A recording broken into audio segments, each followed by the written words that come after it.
without further ado, please give it up for your opening act. He's very funny, and he's a buddy of mine. Give it up for Jarrid, everybody.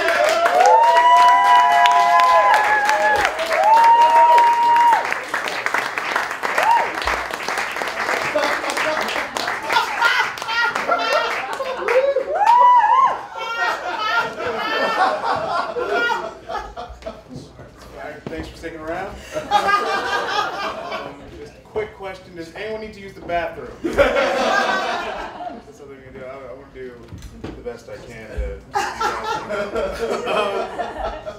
All right, so I'll start off with the story. When I first moved to New York City, I had an opportunity to see Parliament Funkadelic perform live at the Apollo Theater.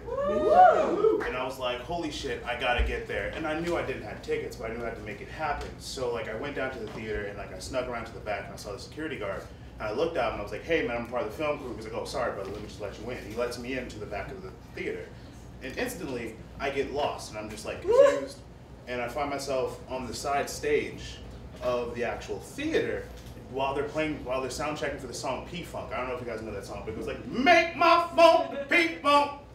I want to get funked up, right? And I'm like, yes, this is it. This is what, like, and it's them. Like George Clinton's there, like everybody's just enjoying. I'm just vibing. I'm enjoying it. And while that's happening, like I hear this voice, like perfectly harmonized with mine to my left, and it's like, make my funk the people. I want to get funked up. I want the palm. And I turn to the left, and it's CeeLo fucking Green. And I look at him, we make eye contact, and he's smiling at me. He's like, yeah, this is great. You're doing the music. I'm loving the music. And I'm realizing, like, wow, this is, like, I don't have a backstage pass. I'm going to get caught soon. This is going to happen. So I just leveled with the guy. Like, I was just like, hey, man, I'm a huge fan of Goody Mom. Like, St. Elsewhere is one of my, like, favorite albums when I was in high school. Like, I snuck back here. I don't have like, a backstage pass. Can you help me out? And he's like, cool, right on. So he takes me upstairs to the security office. And he's like, hey man, this is my security guard, Raphael. And I get like a backstage pass. And I thought that was the greatest moment of my life. Until he looked at me and said, you know there's food downstairs.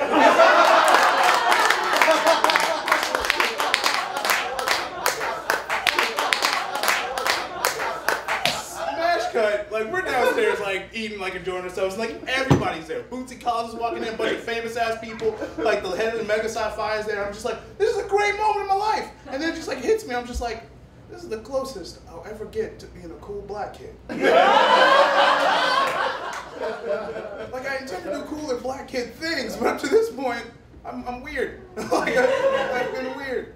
I don't know. That's been my thing in my life. You know, like my whole life, I've had people like criticize me about my voice. Like black people think I sound weird, and that sucks. Like, cause like the main criticism I get is she's like, Jarrid, why don't you just talk more like a thug? Why don't you act and talk more like a thug? And the truth of the matter is, I can talk and act like a thug as much as I want to, but that's not gonna stop my mom from raising me to be a delightful person. At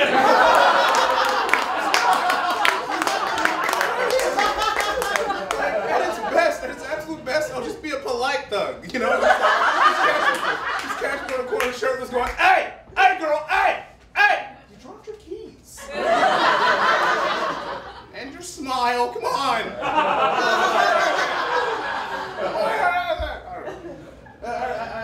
I think a great deal about voices, you know, and I have this voice in my head that sounds a lot like me, except it's older and wiser. I like to call it my Wonder Years voice. And like, it swoops in whenever like something crazy happens that I can't explain, that my mouth just says something ridiculous and just swoops in and just makes everything a lot better. For example, the first time I saw Bryson like kill, the first time I ever seen him like destroy, I was like, holy shit, this man is something else. When I first saw that, I was so terrified and scared and like proud that he was my friend, and like I was so happy for him. And I go up to him, and the only words that came out of my mouth were, fuck you! And he smiles and we hug. And then my Wonder Years voice clicks in, it's just like, what can I say? I fell in love with the guy.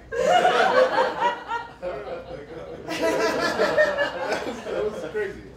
Like my dad had an awesome voice too. My dad had a good voice, man. Like my dad had a way of speaking. Like when my dad was pissed, he would say some of the most G'd up shit in the history of things that are dope as fuck to say. Like, that's how my dad was. like my dad was a mechanic, and one day somebody slashed his tires and like keyed his car, and I just remember my dad just sitting in our garage, just going, "Whoever did this was a goddamn coward, a goddamn bastard, and a motherfucking fool." That's what my dad was, honestly. Like, you either hated or loved the man, and the people who hated him had legitimate reasons. Especially for my mom. And like that's what makes my dad so special, because like I don't know, like Marvin Reed, that's the name of him. Marvin was an imperfect man, but he was a great man. And he was that in such a way, like, for example, my dad did heroin for a very long time. My dad did heroin for a while. And the day that I was born, he quit doing heroin so that every day of my life was a testament to his sobriety. And he did it. He succeeded, he kicked its ass, and he was sober my whole life. That's my dad. That's what he did for me. And that's a great thing. That's a wonderful thing if you don't factor in that I have 2 older sisters. You don't slide that in there. That's, like, I know I should be more cognizant about, like, you know, drug usage in my life, or just like alcohol. But like I love booze. I love boozahol. I like alcohol a lot. I like how alcohol makes you do what you want to do. Like I like like if you're drunk as shit and you're like, I want to fuck something. You're going to fuck something. That's what's going to happen. But for me, I'm a little bit different. Like, cause I'm obsessed with becoming a better person. I am. And so literally when I get drunk, and this has happened on multiple occasions, when I get blackout drunk, I buy books. I'll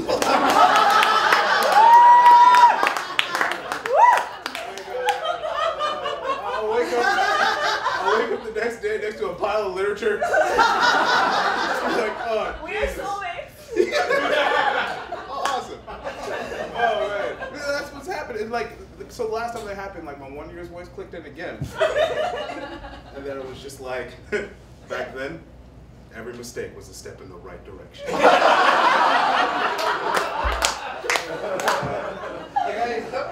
I just recently got a job in Midtown Manhattan as a bartender, and it's pretty fucking horrible.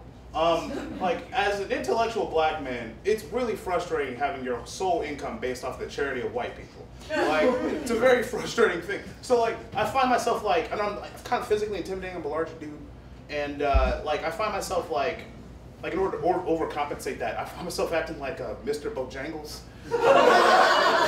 It's really horrible. It's just something along the lines, just like, oh, you want another drink there, boss? Oh, no, I'll go ahead and get it. And I'm singing about everything. Oh, you want another whiskey? Ooh, lordy, lordy. Oh, I'm sorry, sir. We out of gin. Jigaboo.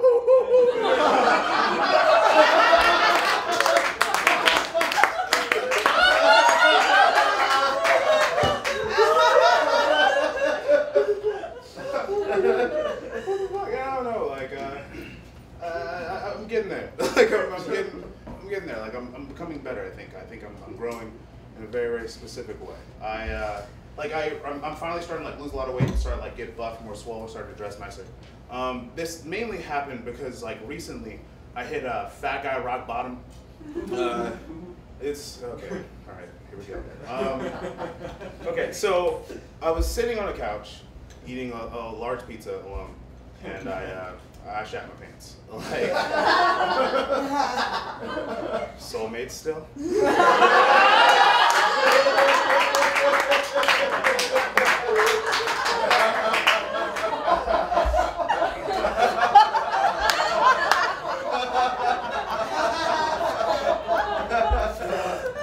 Guys, you gotta listen to your body.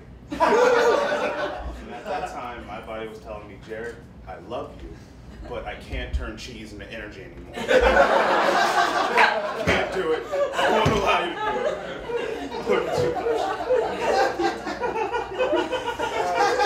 That used to be like a major pitfall for me, man. Like pizza is like my #1 weakness.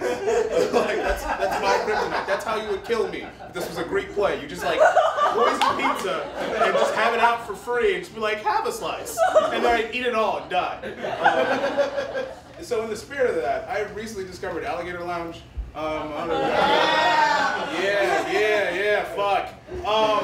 Literally, like literally, so I go in there, I didn't know what the deal was, and I get my first drink. The lady gives me a ticket, and I was like, "What's this ticket for?" She's like, "Every drink you get you get a free personal pizza." And I was like, "Oh, great, cool, pizza, that's awesome, good. I like pizza." So I get the pizza, and I eat it, and I'm just like, the pizza's really salty, and I get thirsty again, and I drink my drink, and I go back to the bar to get another drink, and she hands me like another ticket, and I'm just like, "For real?" And she's like, "For real, for real."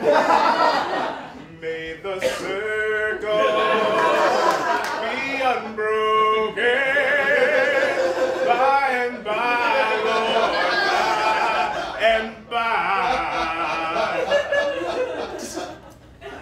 Look, I think it's like the German thing came and passed, you know, that happened. But it's something I found extremely interesting, something I found really funny about it. Like, whenever Asians do well in basketball, they increase and promote the sales of basketball shoes, forcing Asian laborers to make more basketball shoes. May the circle be unbroken. Guys, I'm done. All right.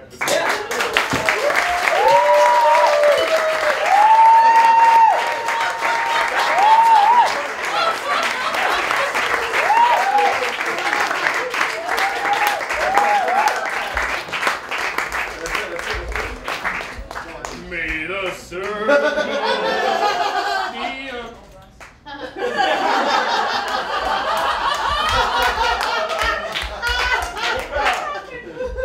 Seriously, guys?